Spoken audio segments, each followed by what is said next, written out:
Hello, and welcome to another Addivox video. As you can see, I have a spectrum analyzer running because I'm going to be talking about formants in this video, and spectral analysis is a useful method for this.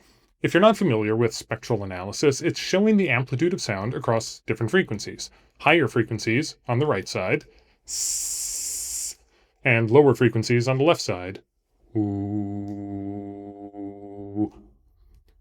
And for musical tones like that, you can see the harmonics which make up the sound.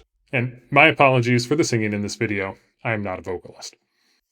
Before I get into what formants are, I'm now going to show a 4-part piece of music that I played on Addivox. Each part is using the same Addivox patch, Bright Brass. For this visualization, I've given each of the 4 parts its own color, analyzed each part separately, and overlaid their spectra.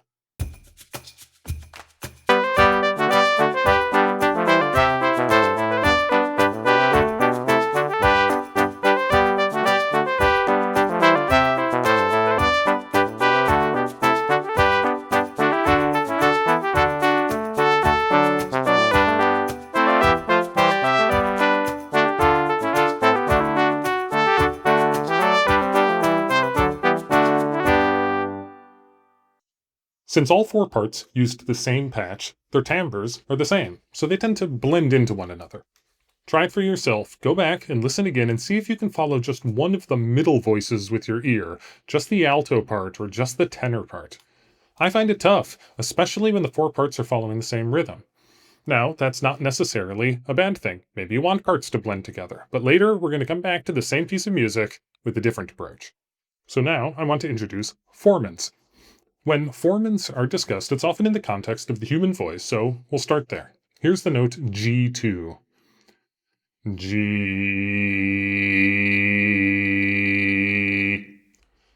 You can see that with an E vowel sound, there are clusters of stronger harmonics. G. Those are formants, emphasized regions of the frequency spectrum that contribute to the sound's timbre. In speech, they make different vowels sound different. Ooh, wee, ooh, wee. They're part of what gives each person's voice a distinctive sound, and they also make different instruments sound like they do. So, can I get higher notes by speeding up my voice? G, B, C, D, G. When I do that, you can see the harmonic shape in the spectrum analyzer shift to the right. But that is definitely not what normal singing sounds like. Higher notes are not simply sped up versions of lower notes.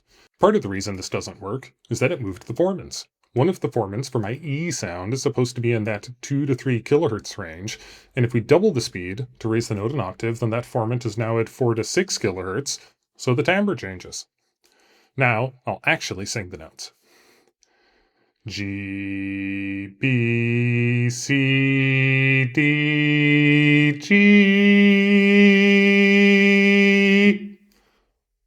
And you can see that the formants mostly stay in place, even as I sing different notes. Let's now check out formants in Addivox. Here's a patch I made that has some peaks in the level tab.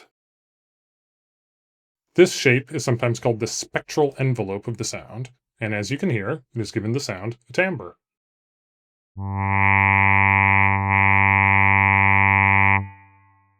But this is probably not the best way to add formants to an Addivox patch, because the peaks here are defined in terms of harmonic number. So like when I sped up my voice to create higher notes, the peaks are going to move with the pitch.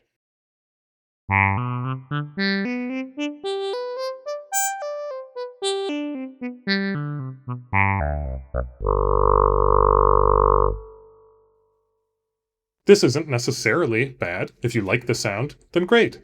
But the frequencies of the formants are changing with the pitch, so the timbre changes too.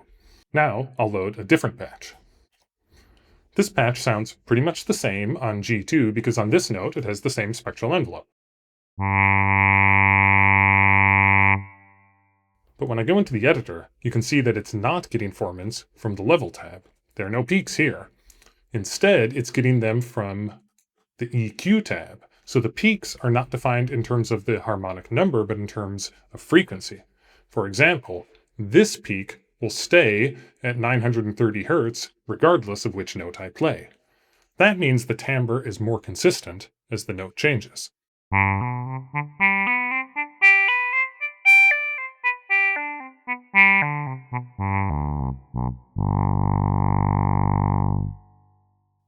Again, here's where the formants are defined with levels, and here's where the formants are defined with EQ.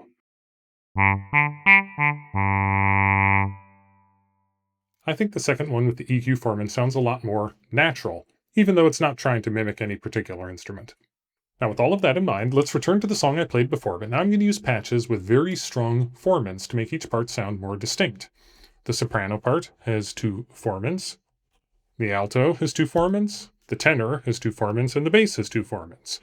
So each of the 4 parts has 2 strong formants, and I've made them non-overlapping, so none of them are at the same frequencies. This gives each part a different timbre.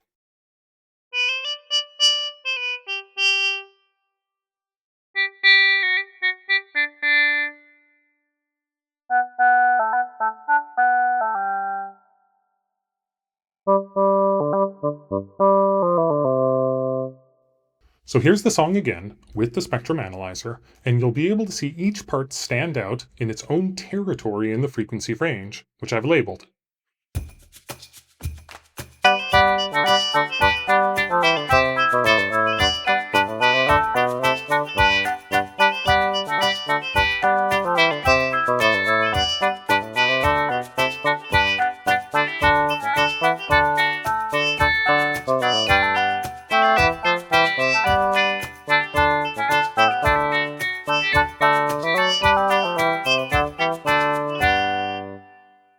And as before, I'd encourage you to watch that again, and try to follow just the alto part or just the tenor part with your ear. With the formants giving each part a distinct timbre, I find it much easier.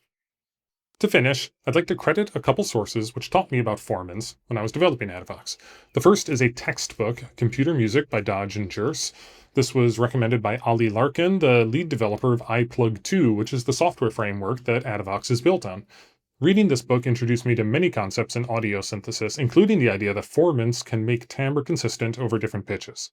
The second source I'd like to credit is the Aerophone Academy podcast episode where they interviewed Tom Ray. In it, Tom said this about formants, and that line has stuck with me, including when I made the demo in this video. Thank you for watching. I'm working on some new Addivox features, so I'll have more to show you in future videos.